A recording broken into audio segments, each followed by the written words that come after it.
দিতেছে মা বুঝি কাঁদিতেছে গোপাল গোপাল গোপাল বলে ডাকিতেছে গোপাল গোপাল গোপাল বলে মা বুঝি কাঁদিতেছে গোপাল গোপাল গোপাল বলে মা বুঝি কাঁদিতেছে গোপাল গোপাল গোপাল বলে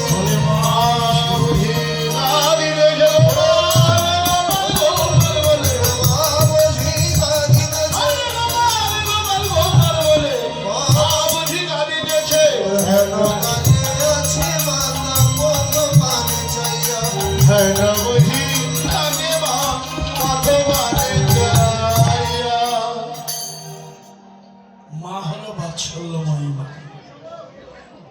রেখো সবাই মাতৃভক্তি, ভজনে বাড়িবে শক্তি। মায়ের এক ফোঁটা দুধের ঋণ শোধ হবে না কোনোদিন। জন্মান্তরে সাধনা করে গুণবতী মা, দয়াময়ী মা, মায়ের মতো আপন কেহ নাই। জগতে খাঁটি বস্তু দুটি, একটা মা একটা মাটি। মা সন্তানের সঙ্গে বেইমানি করে না। সবাই বেইমানি করতে পারে, মা করে না। খাঁটি হলো মা, আর মাটি মাটি আপনার সঙ্গে বেইমানি করবে না। তো সম্পত্তির মধ্যে মাটি, সম্পদের মধ্যে মা। মার মাটি এর চেয়ে সবচেয়ে খাঁটি।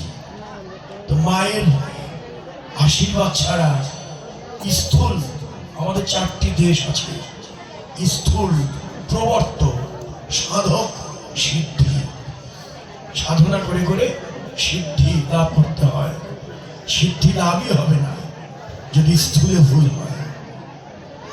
আপনার আদি গুরু মাতা পিতার চরণ, ওই চরণ বাদ দিয়ে অন্য কোনো গুরু আপনাকে গোবিন্দের শ্রীচরণে পৌঁছাতে পারবে না। আদি গুরুকে আগে ধরো, মা বাবার চরণ আগে ধরো। মা বাবার চরণ ধরে তাদের মূল গুরু করে নিয়ে ধাপে ধাপে তুমি এগিয়ে যাও।